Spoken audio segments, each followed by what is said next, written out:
Hi, everybody. Welcome back to Death is My Day Job. My name is Maria Gutierrez, and I am the host of this podcast.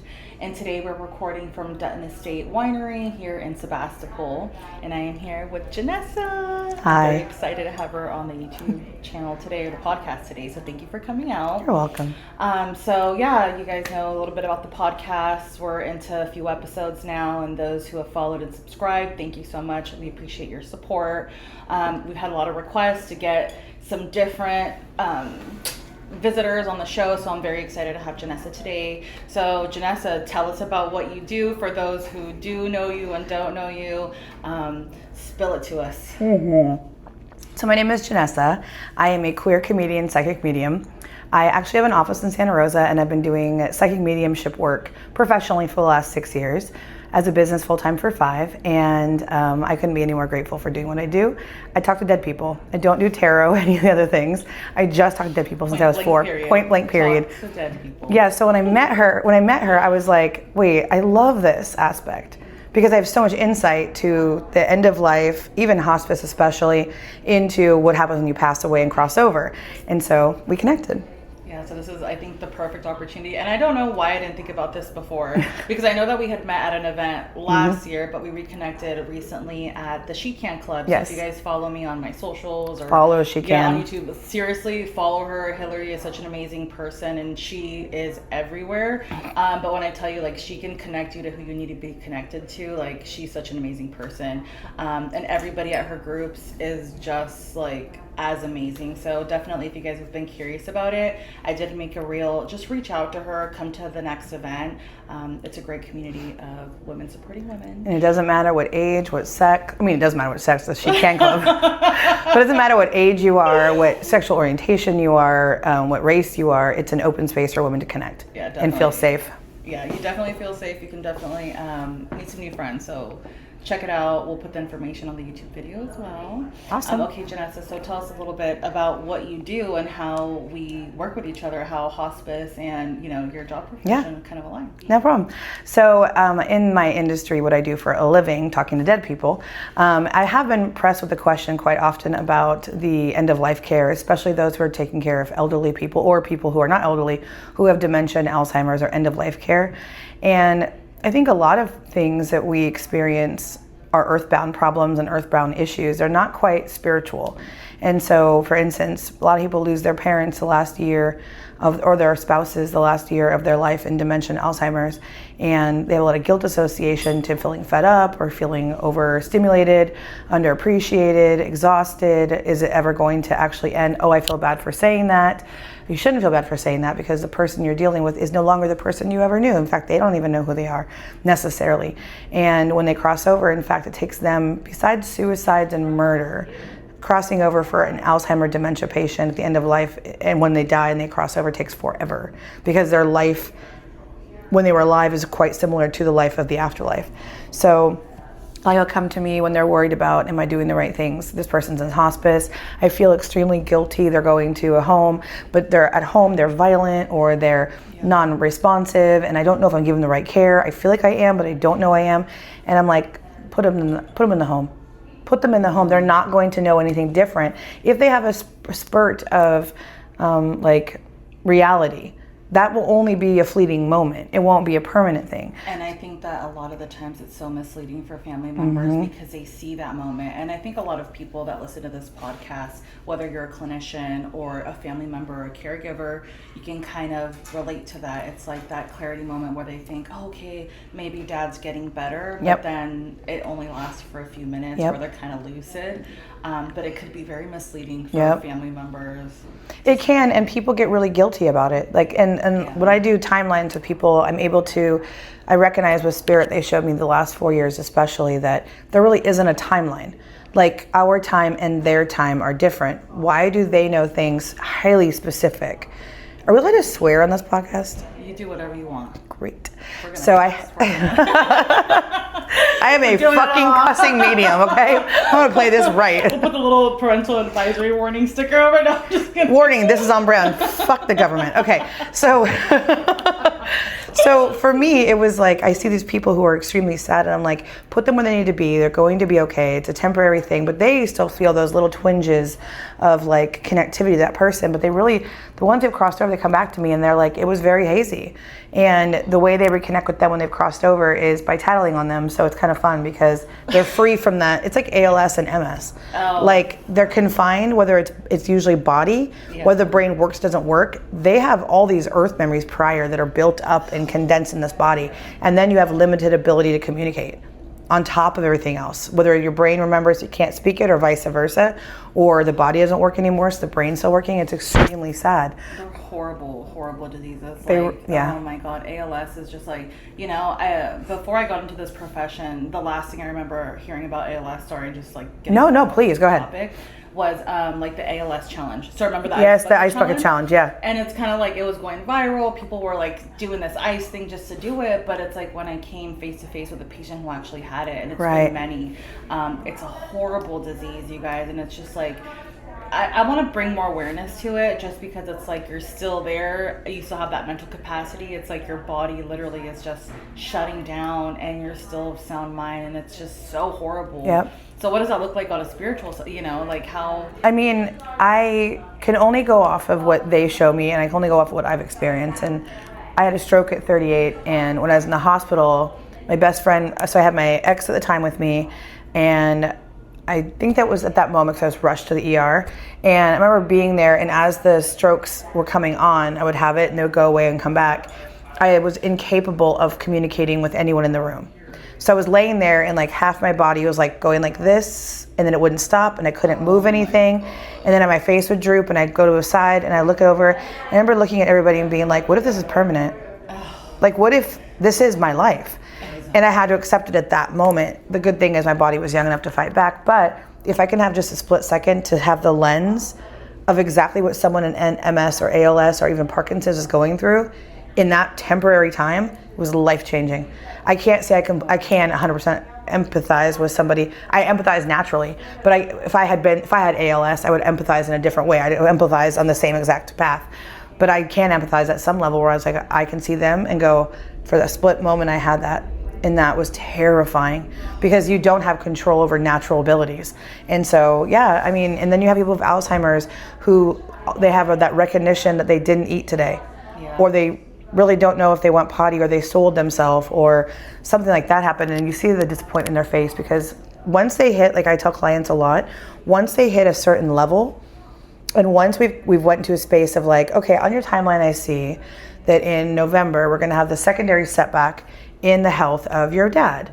That for me means in September, did I say November? No, September. And so it doesn't matter, we're not reading anybody right now, so what am I doing? I'm trying to be all specific. I know, yeah.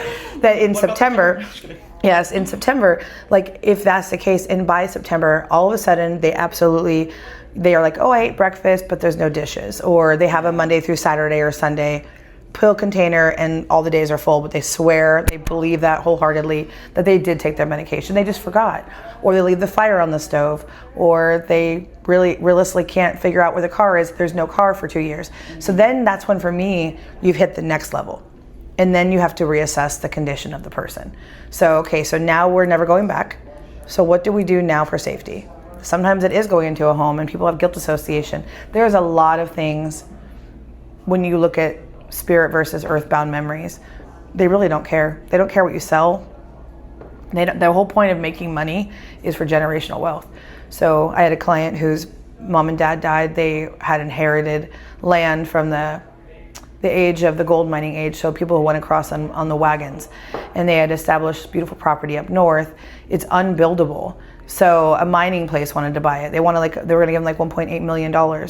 They were really worried because they felt like they were going to, piss off their ancestries. Like, oh, we're just going to make money. I said, your hour drive to your children's school and no way to get to a trauma hospital and good schooling should be the reason why you go ahead and sell the property and level up your family. That reinvestment of 1.8 will then give your great grandkids money if you do it right. You could buy a house that's safe. The whole point of generational wealth is to upgrade your families, your generations. So it doesn't matter if you sell it. It goes into a better, whatever it does to help the family is what matters. It's not like, oh, I have this emblem from this war my dad went to and I found out that it's worth $1 million. Then sell the emblem, put it in a museum, because then that money goes into your family. That's what they want. They don't hold on to any things in this world. We're all part of a story. That story chapter is complete. So what does the next one look like? So then tell me, have you ever, what kind of people come to you? So is it people that are already kind of like at the end of life, or is it people that are curious and want to know? Is it people that are like trying to talk to somebody that went over to the other side? Like, what kind of people are coming to you? You know, I thought it would be streamlined. I thought it would be dead people. That is it. And unbeknownst to me, I am now a matchmaker and a baby provider. Are you at the store and you're like, oh my God, you look at somebody and you're like, I can pick up energy. Like, what is that? You know, that's a whole other hour subject. You asked 2 open-ended questions. There's so many things that I want to know. The first thing is that the most people come to me are someone they have the top 2 things that people come to me for. And if you go to my Google reviews, you'll see it.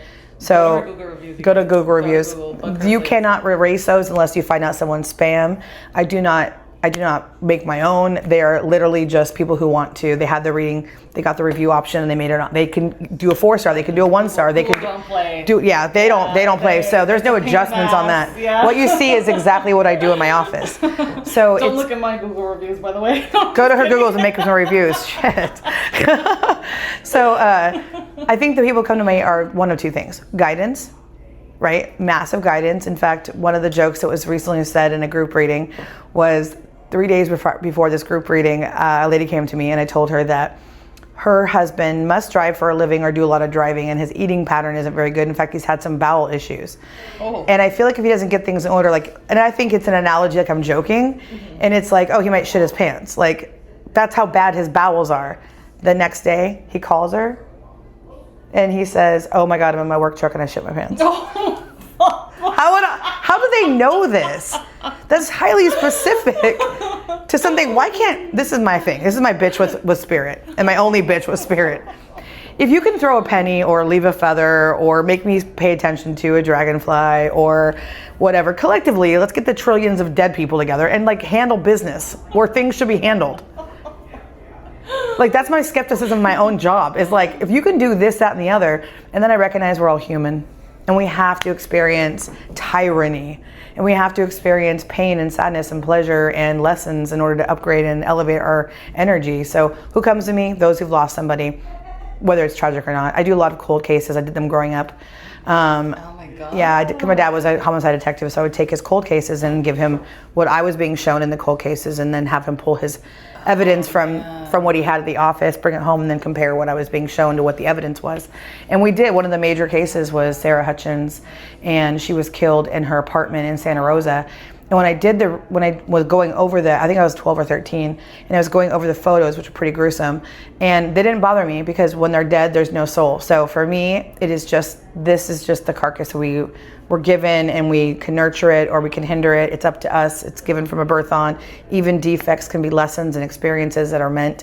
They aren't even defects, they're just part of the evolution of humanity. But anyway, I digress. I can go on for hours, including autism. I don't think it's autistic. I think we just evolved. I think we're just an evolved, I'm autistic.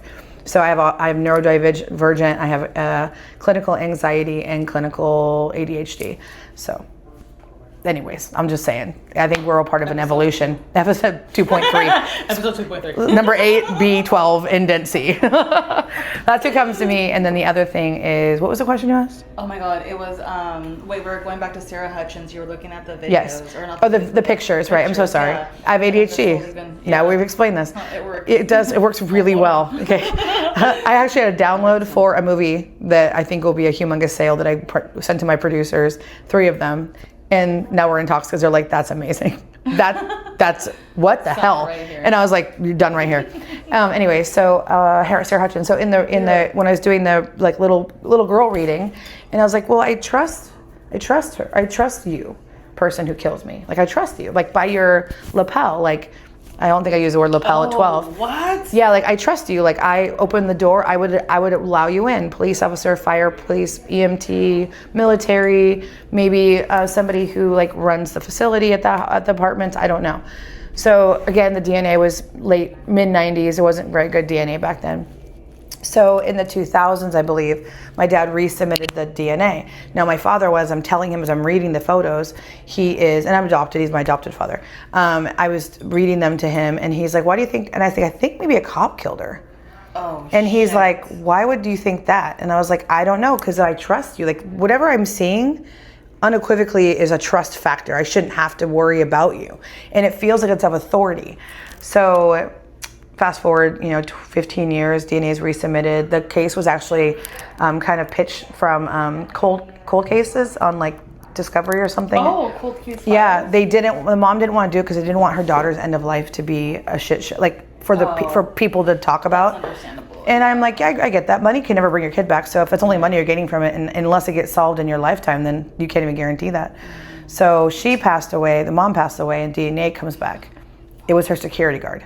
Oh my God. So, and my dad thought it was a cop too, because there was a new police officer hired, and he pulled her over that night and did not give her a ticket. And my dad was already kind of suspicious of this new person. I'm like, but murder? I mean, you're new on the force and you're gonna murder somebody? That's a huge jump. I didn't align with that. I was right. And it was a security guard. So that kind of stuff, like when I do readings, it's like ingredients. It's like words and sounds, words and emojis and signs and symbols in my past. I do talk about myself sometimes in readings, or maybe some more than I should sometimes, because I'm like, wait a minute. So your husband, and I've had 3 husbands and I'm openly gay, so I've had some history. And so it's like, oh, your husband, I'm hearing husband number 2. What that means for me is that your husband hits you, beats you, molests you, rapes you, and or has you walking on eggshells and you're scared for your safety. If I see husband number 2, the first thing I'm gonna ask you in the office or on Zoom is if you need any help. Do you need any resources? Do you need to go somewhere? Are you scared to leave? If you shut down, I know I'm right. And I would probably say 8.5 out of 10 I'm correct. And the person walks away with a bunch of stuff for them to get out of that relationship. So I don't intend on using, but it has worked. And I don't know if I'm giving people in readings like spaghetti, lasagna, or pizza, because it's all the same exact ingredients. It's just given differently to each person. So people come to me for different reasons. I've been to 2 end of lives. One was for a woman that I was friends with in high school, and she died out of nowhere. And I got a phone call from her.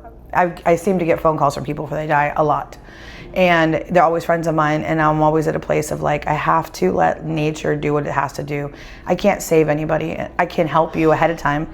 Yeah. But I've had incidences where people have called me like, hey Janessa, it's me, and I don't know why, but I want to reach out to you, and then I find out they passed away a couple days later.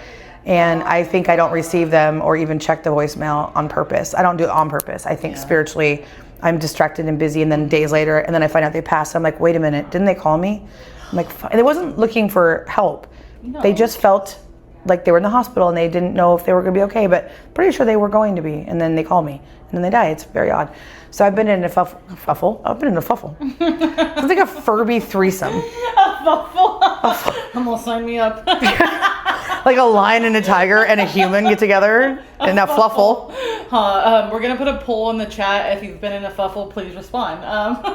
If it's a thing, I'm gonna lose my mind because I also want to watch this happen. I'm curious what's going on. And then I'm just gonna be the CEO of it because I made up the name.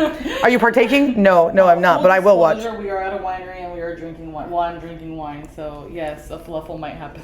I'm having soda water. She's having soda water, spiked soda water. Yeah, no, a little 420. No, just not joking. A little 420. A little 420. So yeah, so that's who comes and sees me, and the end of life was more recent. Was a woman who was dying from cancer. And because it was the sister of the friend of mine who died, I was requested by the husband to come say goodbye to her and just help her feel at peace. And so I went there, and she was extremely small, extremely no energy, mother of I think 1 or 2 children. And I sat there, and the husbands just sat in the room, and it was quiet. And I just sat there, and she goes, "Is it gonna be scary?" And I said, "I don't think so. I don't think it's scary at all. It's actually quite familiar." And so people who have had like astral travel dreams or lucid dreaming or dreams where you connect with someone who's passed away for even just a few seconds, and it feels warm and inviting, and it feels like you've been there before and you really don't want to leave, but you know you can't stay. That's the line in between the two spaces, between here and home. And while he will believe in heaven, most people do. That's the way the world works. Yeah. I don't, but that's just me. Who am I? Am I going to heaven? I kind of have, and I don't even believe in hell. I can go deeper on this. I don't believe in hell at all. I believe we're here to learn. And I think that, for instance, someone who is a murderer or a serial killer, for instance, like they didn't get born a serial killer. They had a lot of things that happened. I'm not giving grace as a human to someone who killed my child. If they killed my child, I'd fucking kill them. I mean, I would go to prison happy. I'm gay. I got the whole team in there. I'm sure. My whole team's in prison. All the ladies. With you on that one. Yeah. And so for me, I'm earthbound, and so I will have my own earth. Do I realize that the person who killed my person probably had a life that had a series of terrible things happen to them, like anywhere from, you know, non-mental health being taken care of, molestation, rape, abandonment, malnutrition, non-educated, no mental health care growing up, and then all of a sudden they lose their shit and they do something to somebody else. Granted, in Earth memories, I'm going to tell you, yeah, we're gonna go toe to toe. In the other part of my body, I'm like, damn, like that's what you did, and that's a choice. This is a choice you made, like buying a Tesla truck. That is a freaking choice. You're fueling fascists. I could keep going, but I'm not going to right now. Different podcasts. Just you wait, you have no idea. That's a choice. Murder, Tesla truck, same thing.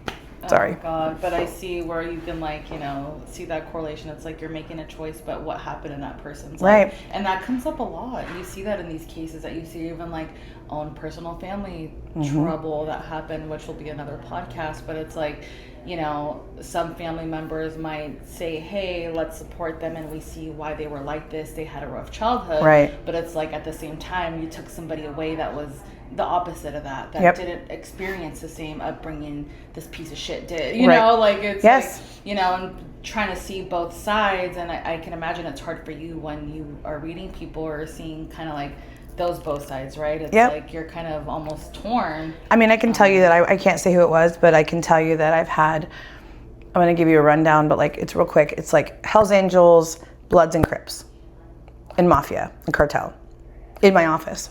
Uh-oh. So I've had them in there because their wife had a reading, or their mother had a reading, or they're just looking for another place of peace in the world. And I learned this in real time, which is I had somebody of one of those denominations in my office. Not limited to judges, police officers, detectives, firemen, CEOs of major corporations, male. And as they keep saying that spirituality is not just it's not a gimmick, it's not like a reason for me to like lie to somebody to convince them, because the things that happen are real, and they're like, no one else would know that. How does this person know it? I do it with love. But the first time I recognized that was when I had one of those denominations in my office, and I said, I have a whole lobby of people, and the lobby is a safe place, which means that they shouldn't be in here. They're not your mother, your father, your friends, your lover, your child. They're not your bestie. They're not anyone in your personal wheel well that needs to see you. Either you're scared of them or they hate you. One of the two. And I remember him sitting there. It wasn't even his reading. His wife was getting a reading. He was sitting in just to watch initially. And he sat there, and I was like, and he was buttoned up, clean cut. You did not see anything on his body. Dress shirt, a dress jacket, dress pants, dress shoes. Looked very handsome, dialed in. Could not tell of any sort of connection to any sort of anything. And I said, I don't know about you, but like, you got a whole lobby of people out there. And let me just tell you something. You lived a life, and you were partaking in things that are unsavory, and you've done some damage, and you've had damage done to you. It's not tit for tat. It's exactly where you're supposed to be. And although you'll have to face them at some point of why you made certain decisions, they already know why you did. So they're out there letting me know that you've done a lot of damage to people, but that I won't say you're forgiven. It's not me to say. But if they're here, they're crossed over, they've learned what they were here for, what they put themselves into, what they aligned with, and who they hurt, who they hindered, who they helped. So for me to them, they're exactly the same. They just died first. That's it. So this is something you have to walk through. That's it. This is a you thing, not a me thing. And I remember him looking at me, just being like, and then he like unbuttoned and then started showing me like what he was associated with. And I was like, that makes complete sense. That makes complete sense. Little red-headed bird. I was like, hello. It's a little brown bird, little red hop. Or more. I know my grandma does redheaded birds, so I was like, we just talked about our grandmothers.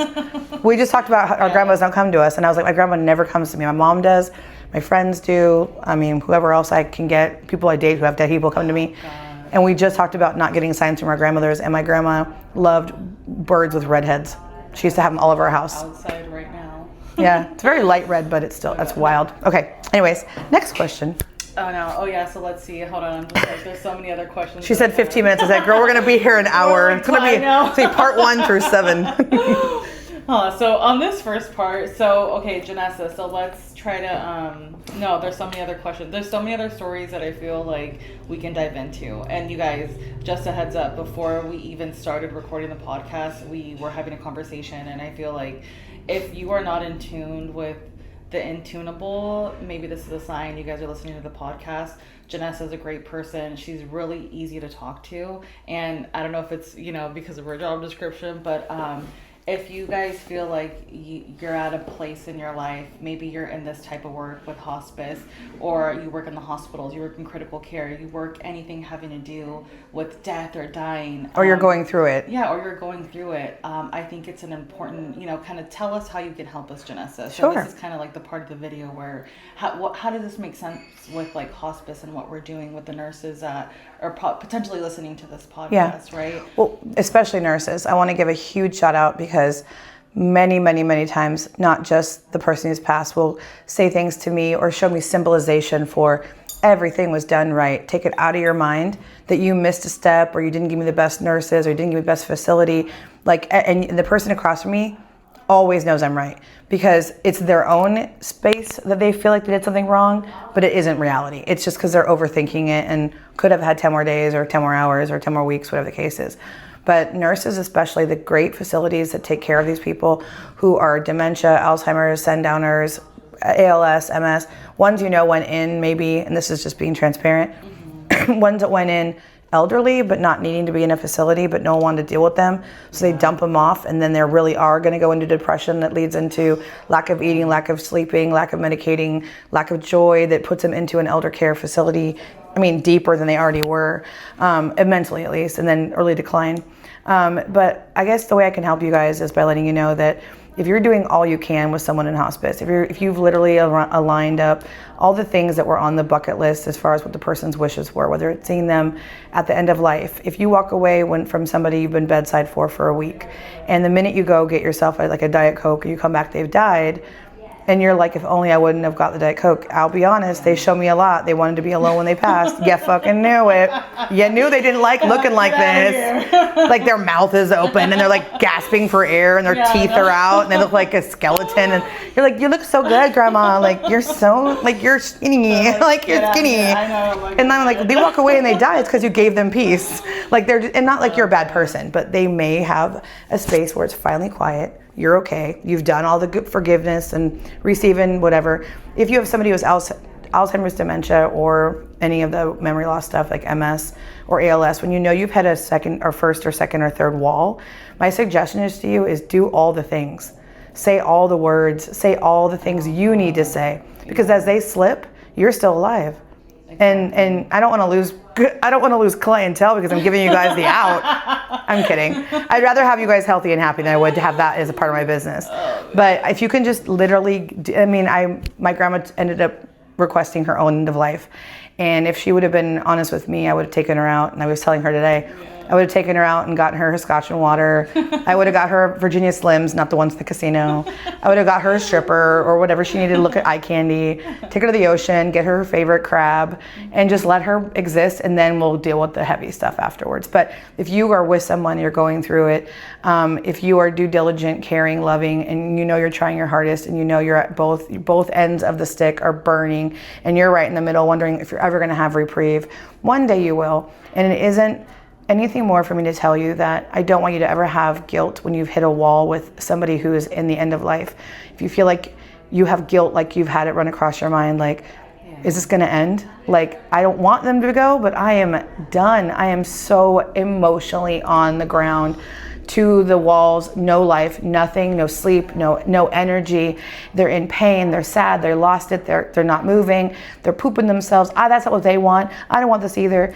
It will end, and if you have those feelings and those that type of product in your brain that consistently runs around and ruminates this new thing about, is it going to end? Will it end? Now I feel guilty. Will it end? I want it to end. I feel guilty. They feel the same way. And it's not uncommon. And I believe that the conversation of end of life should be something people have when they're healthy. And I 100% agree with that. Yep. It's like, it's usually when it's too late that people want to bring. And then you're wondering. You're wondering. Like, what did they want? Like, you know, and I'll talk about this in a different episode, but I went through this with my mom. Like, a lot of it was like that caregiver grief. Yep. Or the grief. Where I remember when she passed, you know, we were at Memorial Hospital, and that was the first time I kind of got introduced to hospice. I had no idea there was a hospice floor. Now going back, I'm like, oh, duh, how did I not know that? But it's like, you know, when she was there, I didn't want to believe that she was dying. Yep. I'm like, she'll be fine. She's going to get out in a few days. Mom's faking it. Right. But then it's like, I remember she took her last breath, and I was there. You know, things worked out the way they did because I knew they would. Right. She took her last breath, and she's a Libra Scorpio, so she knows a lot of things. Yeah, so I'm a Taurus Libra Scorpio. She's like, I'm a Libra Scorpio cusp, but I'm like, oh, you should be in hospice. Medical is huge for Libras, and then intuitive nature with know-it-all attitude is a Scorpio trait. I'm not surprised with a little bling noise in there. No, but it definitely was like, I felt relief. Like, I remember, you know, my dad was out of town when it happened. Mind you, they were divorced, whatever. That's a different story. But, you know, I was by myself. I'm the oldest child. It was like 7:32 in the morning. I like how she was like, what was it, like 7:32? What was the time? And 18 seconds? Literally. That's adorable. You know, and then I'm was like, okay, you know, she took her last breath, and then everyone came in after, and I just remember feeling this calm because I felt relief. I was like, it's done. I don't. She's not in pain anymore. Like that. Yeah, like, you know. I didn't see my mom for 8 years before she died, and she wrote me about 110 days. See how specific it gets when it's certain things. Yeah. 110 days before she actually passed. We hadn't talked in 8 years, and she wrote me this long text message. It was like 8 paragraphs, I think, and she was asking me for forgiveness for the molestation, the adoption, lying, the abandonment issues, just asking me for all these forgivenesses because, by the way, I'm having surgery tomorrow, and if I don't make it, I'll probably die. And I was like, So if you were on a cruise in Alaska, I wouldn't be getting this text message. Exactly. At all. Or Hawaii or New York or wherever you guys are gallivanting off to. You wouldn't be. But your morality compass has hit a wall because you're about to die. And you want to know that you feel better for things that had happened and choices that were made. So I did not give forgiveness. I didn't say I love you, and I didn't do any of those things because I hadn't talked to her in 8 years, and it was a shock. And I just had my own funeral. And then she died 110 days later, and my sister calls me, and she said that Mom won't die because you won't let her die because of what you do for a living. And I was like, because we all know what you do for a living. And I'm like, yeah, I've been doing it my whole life, I know. Yeah. And I said, if you do know what I do for a living, then you would know that I would never, ever, ever put this on anybody. Never in a million years would I ever withhold anyone from the grace of an easy death. Never. I don't like her, didn't like her. I didn't have love for her at that time, but I would never want her in pain. So she died the next morning after I told her to go ahead and go. I mean, granted, I don't know if it was me or science. Yeah, exactly. She hadn't had water or food for like 7 days. She wasn't eating. And I'm assuming the family thinks it was me, and I'm like, no, it's called science. Science took her life because she had nothing for like a week. But I feel like that always happens. Like, I have patients that will pass after family comes and visits for the last day. Yes, yes. It's like this weird kind of like. I almost got there, and then right when I got there, I walked in, they passed away. And it's like, if people don't understand, you all have free will to do what you want. You can think I'm a piece of shit. You could think I'm a scam artist. I don't care. I know what I do, and I know how well I do it. And I know the people I've healed and helped, even from like cancer scare. Like, I've had people who had 0 symptoms. And I was like, oh, you should get this area checked out. And 8 of those people in the last 21 months had stage 1, stage 2 cancer and 0 symptoms. And they were of age of 40 and under. Yeah. And they were like, I had stage 1 cancer. I had stage 2 cancer. I'm like, I'm glad you went. Well, I went. I had that one of the surgeons call me. He was like, so she had no symptoms. There's no reason for labs. We find it. Now we know she has cancer, and she got her everything done. like I said, we're gonna put Janessa's info in the chat, so you guys are gonna make sure to check in with her. And there's video of these people. I'm not just giving you stories to tell stories like we're at a ghost campfire and I'm telling you about ghost stories. But this part of like our well-being, right? Yep. Like, and I'm saying like a lot of people listening are in healthcare already. Like this part of our well-being journey, or like taking care of ourselves, like the spiritual part is really important. It really as is. to what we do. Like we're there either, you know, a lot of maybe emergency room nurses that are, you know, or EMTs, people that are trying to bring life back in. But Right. a lot of us deal at the end. Yep. Part of it. Yep. But this component is so important to what we're doing in Yep. order to take care of other people. Like, I mean, it sometimes started. it's good to have a conversation with someone like you know, and kind of just. I mean, like, that's what hey. it's connect with Janessa. So there's a reason for it. Janessa. My best friend is an RN, and her first real position as an RN was in oncology.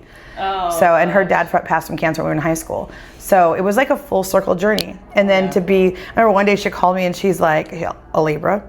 And so she said, I feel like every time I go to work, someone's waiting for me to get there so they can die. And I was like, that's kind of your job. You're like, what do you Not mean? job as a nurse. Don't get it twisted. I think that your energy, people with her especially, her strength. She wasn't like a makeup nurse. She was like no makeup, balls to the walls, patient care. I'm here for the patients, the real deal, Holyfield. And so they would wait for that real woman, that real bitch to walk in and be like, hey, how's it feeling? Oh, we're not doing well. Oh, goodbye. Like literally, she had said she had one guy who was living like he didn't eat or drink anything and would not die until she got there. And then he was like, I can go. Yeah, in these positions, I feel like with families too and patients, everyone's distraught. Yep. There is no sense of. And everyone control. has something to Yeah. say, whether it's the estate, the end of life, money, condition of body, what location they're going to. Are they at home? Are they not at home? Do we agree on the doctor diagnosis? Do the nurse act right? They get the right foods? Do they have enough things? Like, everyone has something to say. And it's like picking a good advocate for being the leader is really important. And sometimes He doesn't have to be the oldest, by the way. The hospice nurse, or sometimes it's somebody coming in from the outside just saying, listen, Yep. this is the reality of it. Like families usually want to hear like, okay, how many, time? Yeah. How many months? How many Yeah. weeks? It's like, listen, baby, Yeah. I don't know how long, but I'm just telling you it's close. Yeah. And sometimes that's what families need to hear to kind of just, you need to be the bad guy sometimes. Yep. But it's like I'm always later the bad on- guy and the good guy. Yeah, I later swear I on, am. They'll thank you for that. Yeah, they do. Yeah. They're like, I didn't think that would happen. I had a woman who was like, oh, my dad's really healthy. And I'm like, oh, I get that. And I'm glad he's healthy. It makes this easier for me to read for you. Your mom is showing me that your dad's going to go probably to the hospital in August. This is last year. And she's like, that's kind of makes, it was like 3 months prior. And I was like, okay. And she's like, I don't like that. And I was like, I'm letting I you. don't know what to tell you. Yeah. And all I ever say is, either. I hope I'm wrong. I hope I'm wrong. And then you can call me after August is over and say, you're a terrible medium. So I said, the deal is this. When he goes to the hospital, it is an underlining situation he didn't know he had going on. This is genetic. That's why he is so healthy. It's easier for me to read someone who is healthy than it is if they're massively unhealthy, because they already have so many things happening that they're actually prone to whatever's going to happen, and that's obvious. I don't like obvious things. I don't like placebo effects.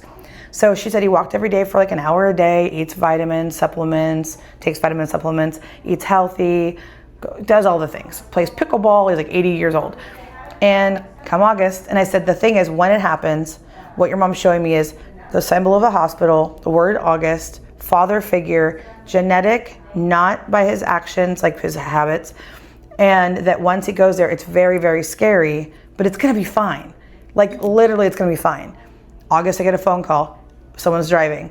I play it in my car, I'm driving, and it's like, hey Janessa, it's so-and-so from this reading months ago, and I do like 4 days a week in stage shows and group readings. So that to me is, I don't even know who you are. And she goes, oh, you told me my dad would be going to the hospital. And I was like, okay. So I'm listening and she's crying.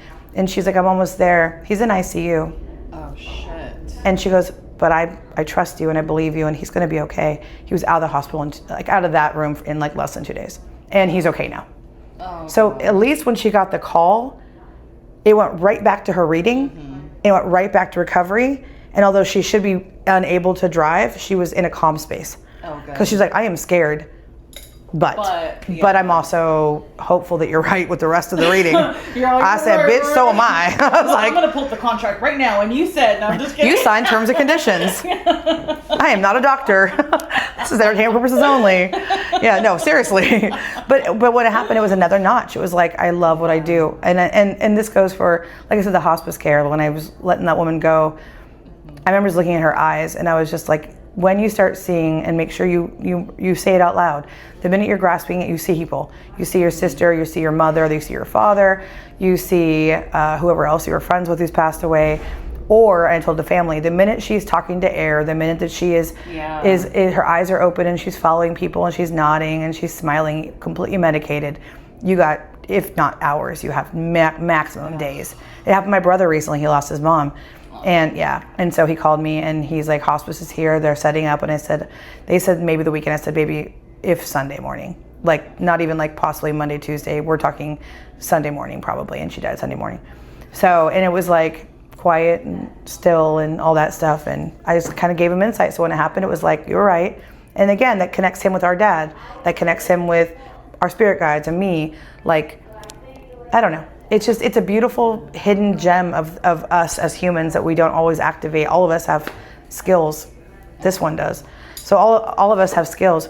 We just not everybody uses them, or they believe they're crazy, or they believe that they don't know what they're talking about, or they don't know how to access it. So, but everybody got it. So. And it's such a gift, and thank you again, Janessa. You're so welcome. I have so much more to tell you guys. I know. No, there's definitely gonna be a part 2. Cool. Because the winery is about to close. No, yeah, we're good. We're good. But it's such a incredible thing that you want to share your gift, because a lot of people, like you were saying, maybe get shunned or kind of pushed out of believing what they have is a gift. Right. So just the fact that you're able to share this with other people and bring some closure and really, be a listening ear and giving your insight is. And you guys special. Got it. Yeah. All you guys out there in healthcare, all you guys working with somebody who is in the hospice, this is the where we're at right now, or we're setting up hospice, or we don't want to hear the word hospice, or we're fearful of the word hospice. The right hospice people, and there's a lot of amazing people who are in hospice. Most of them are. They have their best interest, and they're going to give you the right information. You take that information and figure out what's right for the person, and you're doing the right thing. Don't take so many earth memories or earth feelings and fears and make them have reality, because you're doing the best you can. And don't forget, it's just as scary for them as it is for you guys.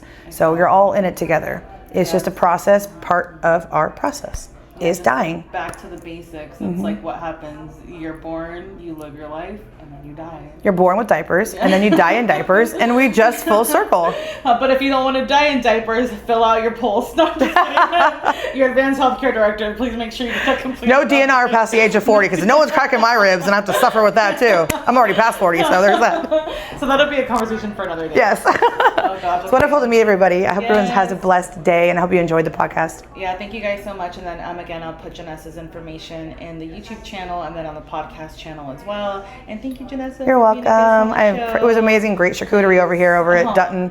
Yes, come to Dutton Estate Winery. It's so like what's it called? It's such a serene gem. Yeah, it's so peaceful, so nice. The staff's so bomb. Come by. Oh, they hosted us like majorly. It was awesome. Thank you guys. No, I'm just kidding. All right, you guys. Thank you so much. Bye. Have a good one.